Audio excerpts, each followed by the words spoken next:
Hey everybody, welcome to the second session of our Pear Deck Tech Tuesdays. If you do not have the link for our presentation so that you can access anything that you might want to access, I don't think we have any links to click on today, but just so you can kind of follow along, that is bit.ly/Pear Tech TUES if you want to pull that up.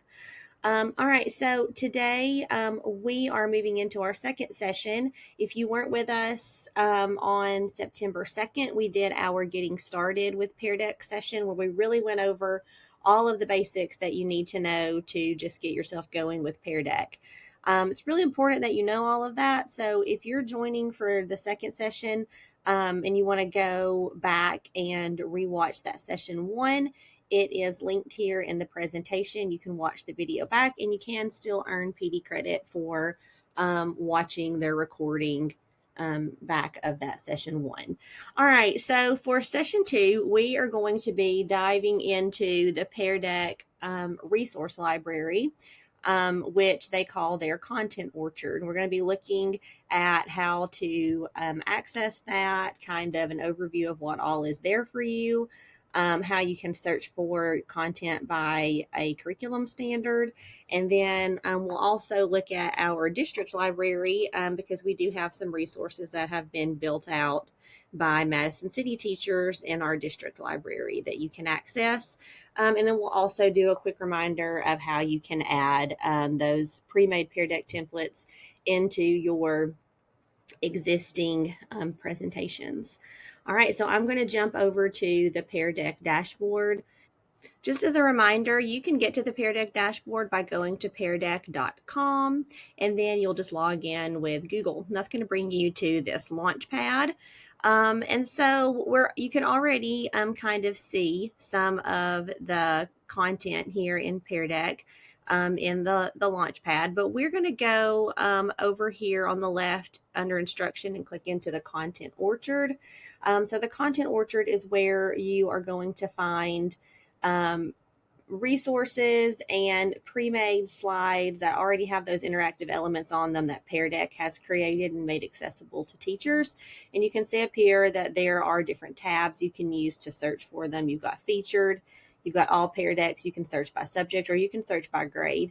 And in just a second, we're going to also look over here at the filters and see how you can even filter down by standard. Then there's a search box up here if you want to just search for a particular topic in the search box. I'm just going to leave it on this main page for a second so we can scroll down and kind of see some of what they have here for teachers. So one of their newest pieces are these new certified English language arts and certified math lessons. We'll just click in to one of those just to kind of let you see. So Pear Deck has created a lot of really good pre-made templates that go along with our different skills and standards that we teach.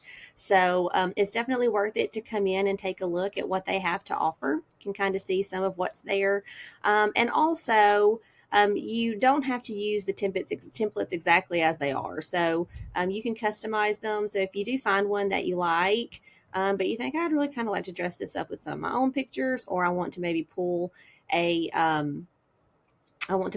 problem from Big Ideas or something like that and put it in, you can do that too. So once you find a template that you like, you can just copy that to your Google Drive. Once it's copied to your Google Drive, then you will own it. So you'll have your own copy of that template that already has those pre-made interactives in them. So like you can see here on slide 6, this is a draw slide, or on slide 7. But then once you have it in your drive, you can edit it however you would like. So that's just a look at that certified ELA and math content. I also really like some of the collections as you kind of move down the dashboard. Those of you that are familiar with Seesaw, you might notice that it kind of feels like Pear Deck sort of taking a note from Seesaw and building out these different collections, because it's kind of the way things are organized in the Seesaw library, which is fine with me because I love Seesaw. But they do have some good ones in here. I really like the quick checks for math. I think there are some really good ones in there. And then another good one to take a look at, and quick checks for ELA. But then I also really like the brain breaks and discussion prompts. Those are great ones just to, no matter what topic you are working on with your students, especially if you already have Google Slides created.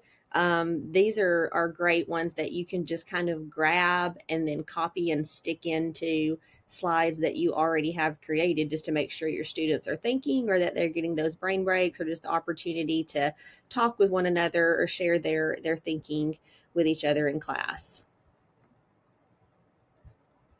And then you'll see there are a few more collections here, but as you continue to move down, there are also a few collections from partners that Pear Deck works with. And you can look through any of these. The ones that I have kind of played with, the Next Gen Personal Finance, if your students do stock market game, there are some in here that might be helpful to you. The Google Be Internet Awesome. I know we do a lot with Common Sense in our district with digital citizenship. And that is our number one go-to curriculum for digital citizenship, as you can see in our DLCS resource bank. But the Google Be Internet Awesome lessons are also great. So this is another great collection of digital citizenship lessons that you can input into your Google Slides and make interactive.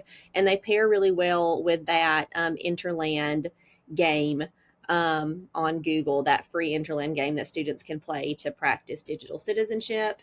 And then the NASA lessons are also pretty cool too. There's just a few of them, and I'm sure there's more coming. But this is another neat set of pre-made Pear Deck templates. All right, so that is the content orchard. Now we talked about being able to search by subject or grade up here, but I also did want to show you, if you come up here and click this filter button, you can also search by a standard. So I can, and here also notice if I wanted to be able to search a particular grade and a particular subject, I could do that here, or I can go in and I can select standards. So let's see what that looks like. All right, so you can see we can select our state here. We've got our subject, our grade level. I've got the Alabama course of study selected. And then, let's see, let's do a writing standard. Let's try this one. Write informative or explanatory text about a topic using sources. Vocabulary, elaboration. Let's see what we got.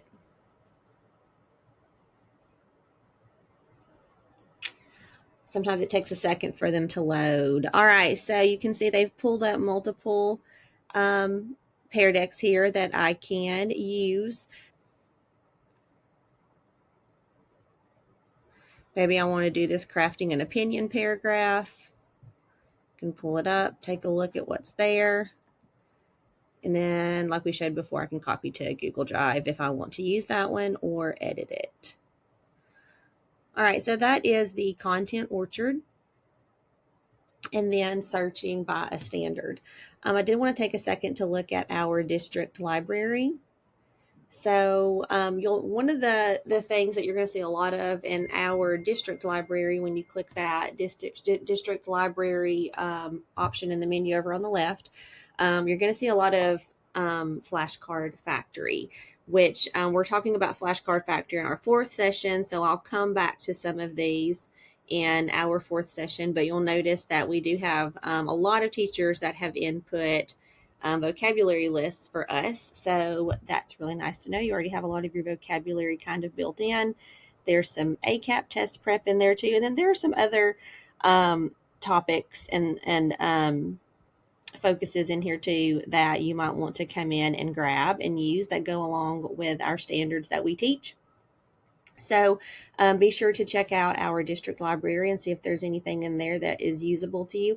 And if you create a Google slide with Pear Deck interactive elements and you think it's something that might be a helpful template for others, then do please contribute to the library. Notice right here, you can click publish a lesson, and then you can select your file from your drive, and then that will create a template copy of your Google slide that can go into the Pear Deck library and share with others as well. All right, so this was a pretty short one. Those were the main things you need to know about how to access the different resources and content that Pear Deck has to offer and that our teachers have created. One last thing, just as a reminder, we talked about this one a little bit in the first session, but there's also several templates that you can grab from this screen right here from the extension. So reminder of how you open that extension up. When I have an AI Google slide open, I go to extensions, Pear Deck for Google Slides, and then open Pear Deck add-on. You can even add some Pear Deck templates into a presentation while it's running. So if you're kind of going through you're going through your lesson and you are thinking, hey, I really need to stick a question in here. I want to do an interactive question. You can come back in and do that. So just a reminder of how you pull that up, and then you can get to multiple of their slide templates right here and add on to the Google Slides that you've already created. So you can also open your Google slide up in Pear Deck where we just were, and you can add absolutely any of the slides and things that you want on it there. But if you wanted to work on it from Google Slides, you can do that here too. So just a reminder that they have these really good templates that have beginner of lesson. They've got some good critical thinking, social emotional type questions, and then they've got some subject area questions linked. So for this one, I might want to put in a beginning of lesson. So I might want to change this to what do you wonder about today's topic, or I may just come back to the interactive elements and just slap one of these text slides on here so that my students can give an open-ended response to that question that's already on the slide. Then maybe at the end, I may want to go into those slide templates and find an end of lesson question. Maybe I want them to give me in 1 minute the most important thing from today's lesson.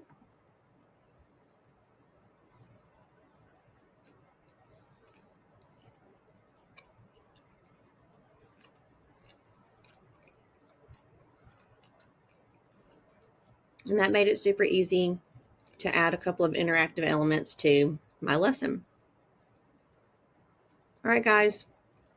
Well, I hope that that was helpful. When we come back for session 3, we're going to be looking at the most powerful features to boost the 4 C's. So to really get our students thinking using their critical thinking, collaboration, communication, and creativity, and then also some really cool AI-powered features and just some other cool things with Pear Deck that can help make your life a lot easier as a teacher. Some cool things that it can do. So that's going to be on September 23rd. So I hope you guys are able to join us back for that session. Thanks.